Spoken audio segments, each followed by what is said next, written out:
کیا نبی کریم صلی اللہ علیہ وسلم نے حضرت معاویہ رضی اللہ تعالیٰ عنہ کے بارے میں بد دعا فرمائی تھی؟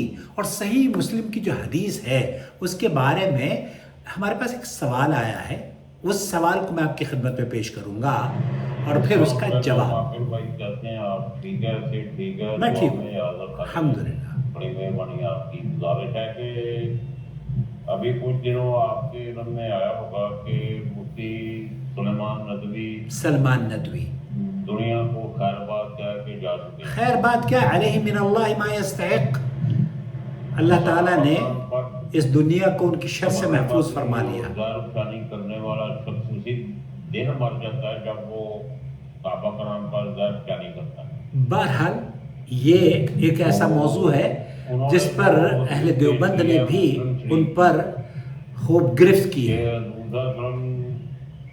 نے صحابی کے کندھے پہ ہاتھ رکھ کے فرمایا کہ جاؤ امیر معاویہ کو بلا کے لاؤ، تو وہ بلانے گئے جی، وہ آ کر فرمایا کہ وہ کہہ رہے ہیں کہ کھانا کھا رہے ہیں، کہو کہ میں کھانا کھا رہا ہوں، جی کھانا کھا کے آتا ہوں۔ بالکل۔ اس کے بعد 2 مرتبہ 3 مرتبہ ایسا ہی ہوا، لیکن امیر معاویہ نہیں آئے، جس پر حضور نے فرمایا کہ اللہ کرے کہ معاویہ کا پیٹ نہ بھرے۔ اوکے، تو اس حدیث کے حوالے سے علماء دیوبند نے اور دیگر علماء نے لا اشبع اللہ بطنہ، اس طرح کے الفاظ ہیں، لیکن میں وہ یہ ہے کہ جی مفتی ندوی نے اپنی طرف سے بکواس کی ہے کہ انہوں نے اپنی طرف سے بکواس کی ہے، اور وہ بہت ساری بکواس کرتے رہے ہیں۔ جب زندہ تھے تو اللہ تعالیٰ نے اب اس دنیا سے وہ جا چکے ہیں، اور اللہ کے یہاں جو انہوں نے بولا ہے، ایک ایک لفظ بولنے سے پہلے ہمیں تولنا چاہیے، یہی تو ہم آپ کو سکھاتے ہیں۔ بہت سارے علماء ہیں، اصل میں صحیح لوگ، صحیح مسلم کی جو حدیث ہے، بہت سارے اہل علم، بہت سارے لوگ اس حدیث کو پیش کر کے یہ تاثر دینے کی کوشش کرتے ہیں کہ رسول اکرم صلی اللہ علیہ وسلم نے حضرت معاویہ رضی اللہ تعالیٰ عنہ سے آپ ناراض تھے، یا آپ نے ان کے خلاف بد دعا فرمائی تھی، اور وہ یہ سمجھتے ہیں کہ اس حدیث کو وہ دلیل بناتے ہیں۔ حدیث کیا ہے؟ کہتے ہیں کہ میں بچوں کے ساتھ کھیل رہا تھا۔ عبداللہ ابن عباس پوری حدیث بیان کرتا ہوں میں آپ کی خدمت میں، تاکہ آپ کسی نتیجے پر پہنچ سکیں۔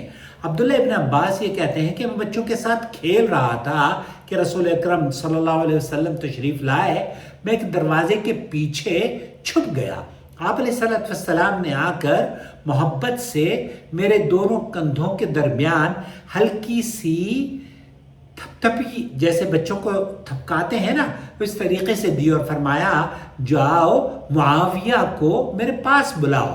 میں گیا تو انہوں نے کہا وہ کھانا کھا رہے ہیں۔ آپ علیہ السلام نے دوبارہ فرمایا جاؤ معاویہ کو بلاؤ۔ میں پھر گیا، واپس آ کر پھر میں نے عرض کیا کہ وہ ابھی کھانا کھا رہے ہیں۔ اس پر آپ علیہ السلام نے فرمایا اللہ اس کا پیٹ نہ بھرے۔ صحیح مسلم کی حدیث ہے 2604 پر۔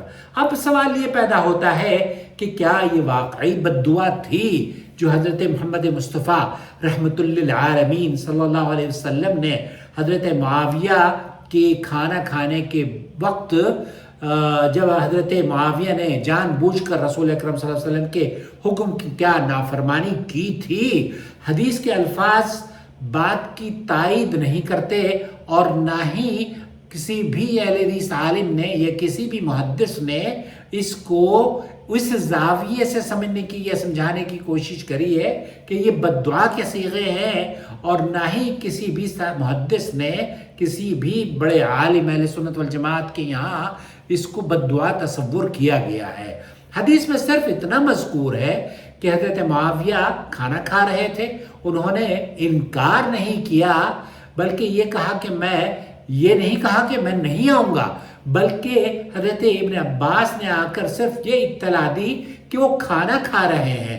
لہذا اس حدیث سے یہ نتیجہ نکالنا کہ حضرت معاویہ نے قصداً رسول اکرم صلی اللہ علیہ وسلم کے حکم کی مخالفت کی، علمی دیانت داری اور ایمانداری پر مبنی بات نہیں ہے۔ امام نووی رحمۃ اللہ علیہ اس حدیث کی شرح میں فرماتے ہیں کہ علماء نے یہ تحقیقی جس حدیث پر ہم گفتگو کر رہے ہیں، امام نووی رحمۃ اللہ علیہ فرماتے ہیں کہ علماء نے فرمایا کہ اس سے حقیقی بد دعا مراد نہیں ہے، بلکہ یہ عربوں کے محاورات میں سے ایک جملہ ہوا کرتا ہے، یا پھر اس دعا کے تحت وہ داخل کیا جاتا ہے جس میں نبی کریم صلی اللہ علیہ وسلم نے فرمایا، اے اللہ، جس مومن کو میں بظاہر کچھ کہہ دوں اسے اس کے لیے پاکیزگی اور رحمت بنا دے۔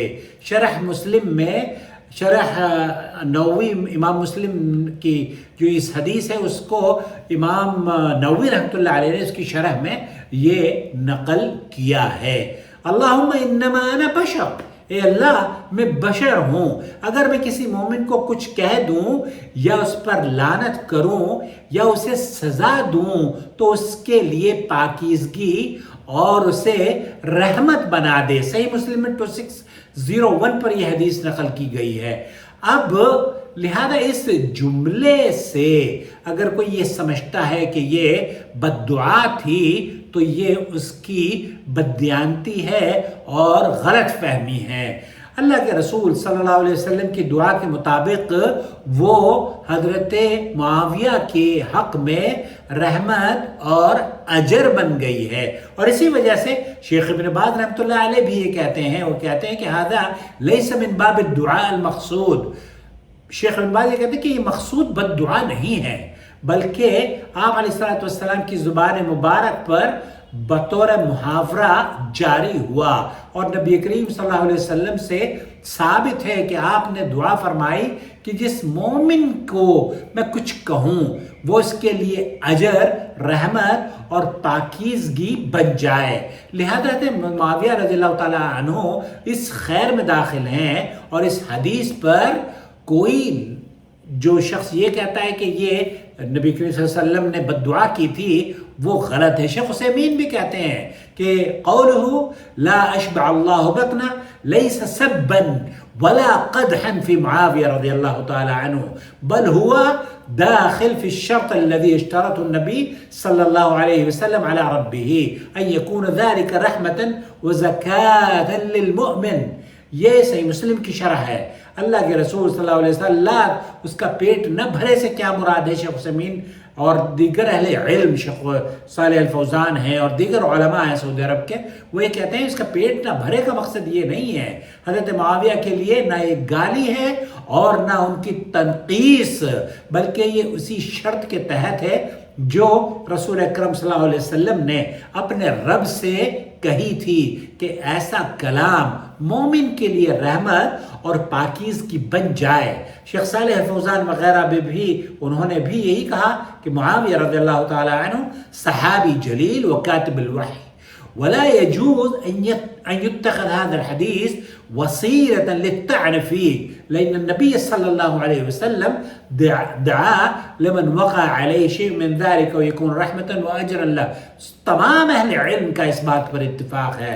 آخر میں یہ بات بھی ہمیں یاد رکھنی چاہیے کہ بعض اہل علم نے یہ احتمال ضرور ذکر کیا ہے، چونکہ رسول اکرم صلی اللہ علیہ وسلم کا حکم فوری تعمیل کا متقاضی تھا، اس لیے جملہ بطور تنبیہ فرمایا گیا، لیکن اس سے بھی حضرت معاویہ کی تنقیص مقصود ہرگز نہیں ہے۔ کیوں؟ کیونکہ رسول اکرم صلی اللہ علیہ وسلم کی مذکور دعا اس پر حاکم ہے، اور جمہور محدثین اور شارحین اور اہل حدیث اہل علم جنہوں نے حدیث پر خدمت کی، جنہوں نے حدیث کی خدمت کی ہے، انہوں نے اسی موقف کو اختیار کیا ہے۔ لہذا اس حدیث کو حضرت معاویہ رضی اللہ تعالیٰ عنہ کی شان میں تان یا تنقیص کا ذریعہ بنانا صحیح نہیں ہے۔ اہل سنت والجماعت کا مقصد منہج اور ان کا جو اعتدال پر مبنی موقف ہے، وہ تمام صحابہ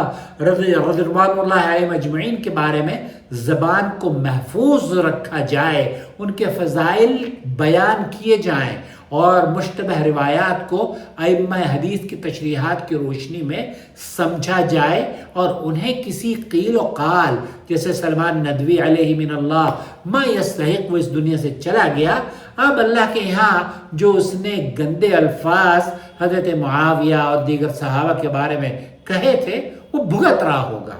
ہمارا معاملہ اب ہم اس کی وہ بری ہم سے تو اب وہ چلا گیا ہے نا، اور ہم سے کوئی پوچھا بھی نہیں جائے گا، لیکن ہم مکلف نہیں ہیں کہ اس کی بدتمیزی کو بدتمیزی ہی سمجھیں، بلکہ اہل علم کا یہ جو موقف ہے جو آپ نے بیان کیا کہ دیوبندی علماء بھی یہ سمجھتے ہیں کہ اس نے تان اور بکواس کی ہے، یقیناً وہ بکواس کی ہے، اور ان کی بکواس اللہ رب العالمین نے اب ان کو جو انہوں نے بکواس کی تھی وہ پا رہے ہوں گے۔ مجھے امید ہے آپ کے سوال کا جواب ملا ہوگا، اور مجھے یہ بھی امید ہے کہ اس ویڈیو کو دیکھنے کے بعد ہمارے دوسرے احباب تک اسے آپ پہنچائیں گے۔ شکریہ۔ میں ہوں آپ کا دوست، آپ کا ہوسٹ محمد عاقل، جدہ سے، مملکت سعودی عرب۔ نہیں، میں جدہ میں نہیں ہوں، میں اس وقت دہلی میں ہوں، اور جدہ جاؤں گا تب آپ سے کنٹینیو دلی اور جدہ یا دنیا کے کسی بھی علاقے میں رہیں، آپ کی محبت ہے۔